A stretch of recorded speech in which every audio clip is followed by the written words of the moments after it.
best you can. Just playing. All right, I've never done this before. My name's Yany, Alexoudis, Father Regis' son.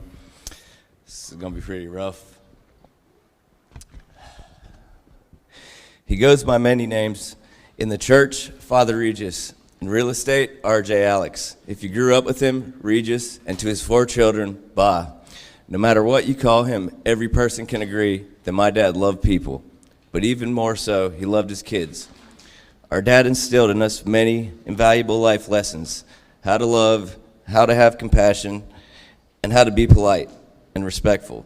But most importantly, he taught us that family comes first. People come and go, but family will always be there. He taught us to encourage and support each other no matter what. And he led by example, rooting on us as a loyal cheerleader would for a sometimes hopeless football team. Go Panthers. My dad loved his kids more than anyone else, with one exception: God. He earned a master's in divinity at Holy Cross Hellenic College in Boston. He was ordained a priest, becoming a true servant of the Lord. This made church attendance mandatory for us kids, which you can imagine wasn't ideal for us. Persistence and patience were vital qualities that came effortlessly to my dad, making him an effective church leader.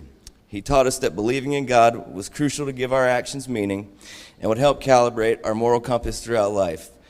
Our attendance in Sunday liturgy was supplemented by various church-related activities: Sunday school, Goya outings, summer camps. Each summer we would go to camp. My dad would always volunteer as a priest to join us.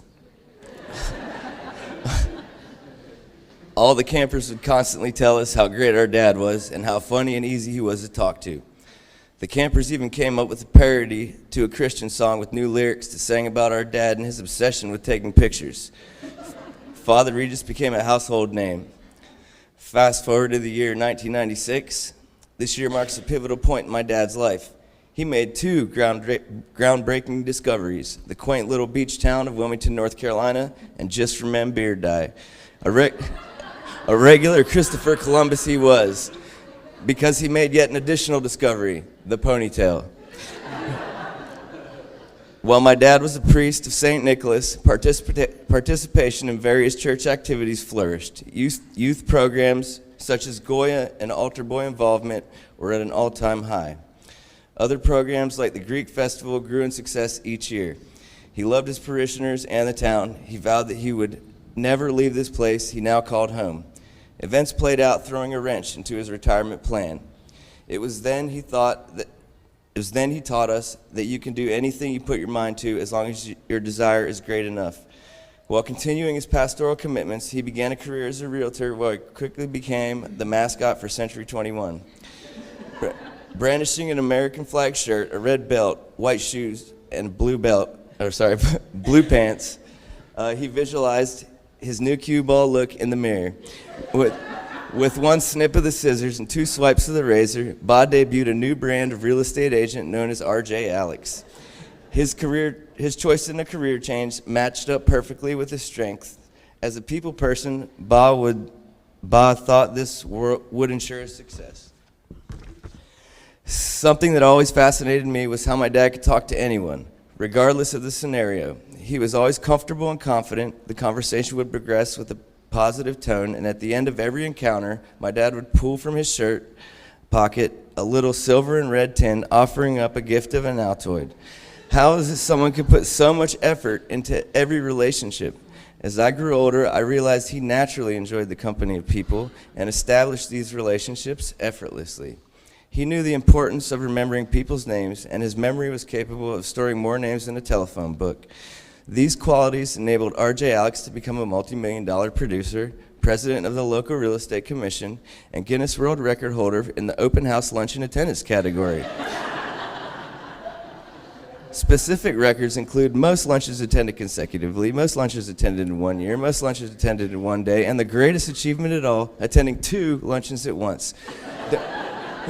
Don't ask me how. All I know is my dad did it. Throughout the chapters of his life, he consistently displayed how to be a good human being, that life is not just about money or material things. Life is about being happy while making others happy. He taught us not to judge and tried to be understanding and tolerant. This was particularly evident by his relationship with me. It's no secret to anyone here that I've had my fair share of screw-ups. Regardless, Ba never gave up on me. Every time I hit rock bottom, he helped me pick up the pieces and move forward. He was assuredly my unopposed biggest fan. My smallest achievement would be met with approval. His praise was always sincere. My dad was a huge part in why I was able to see the light at the end of the tunnel. In his final days, I jokingly asked him not to haunt me. He laughed and said, "I'm not going to haunt you, but I will haunt you if you ever use any mind-altering substances again." Fair enough. We had a deal. The final moments with my dad were cut short in a mad rush to get him into surgery. As the hospital bed was pushed out of the room, my dad cried out, "Wait, how about one more picture for your good old Ba?" That's my dad for you. That was the last time I spoke with my dad as he fought for 3 more days to be on this earth with his children. But on the morning of July 15th, Ba left this world surrounded by loved ones. That is the most anyone could ever want or need. As we left the hospital, we realized a piece of us was gone.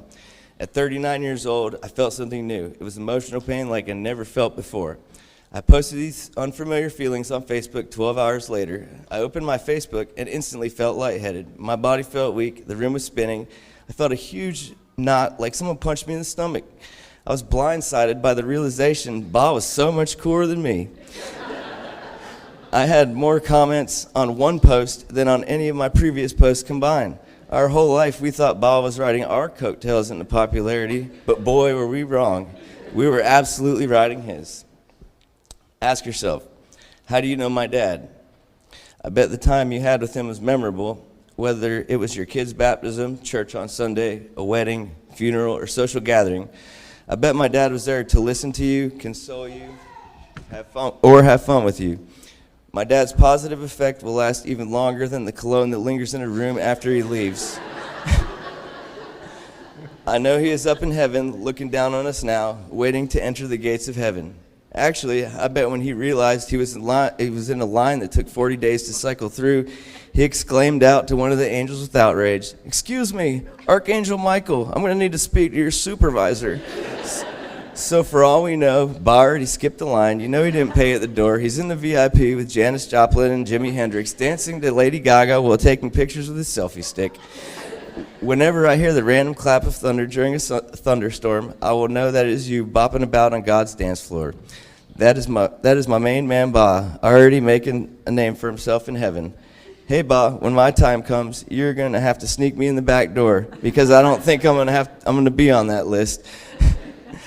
I know you can pull some strings with your man Jesus. He has got to owe you a favor for sending him all that business over the years.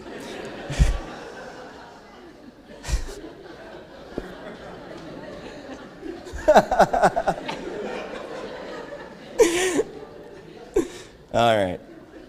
I imagine you looking down on us from the clouds, surrounded by angels, and you're easy to distinguish because you're the only bald, color-coordinated angel with wings that match your robe, that match your sandals, that match your halo. We all need you up there to give us strength and guidance through these hard times. So difficult it is to come with the harsh reality of life, which is that death is a part of it. Even coming to those terms does not make any of this much easier. You're already sorely missed.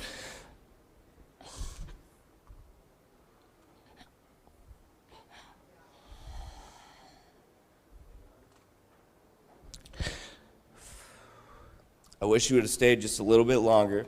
Life is hardly life without you. You were much more than just my dad. You were my teacher in life. You were my rock. You were my savior. You were easily the best friend I ever had. I will cherish all of our memories, the good times, the bad times, the times we laughed, the times we cried, the times you yelled at me for peeing on the toilet seat. The moment has finally come for a bittersweet farewell. I love you more than you know, Ba, and you know.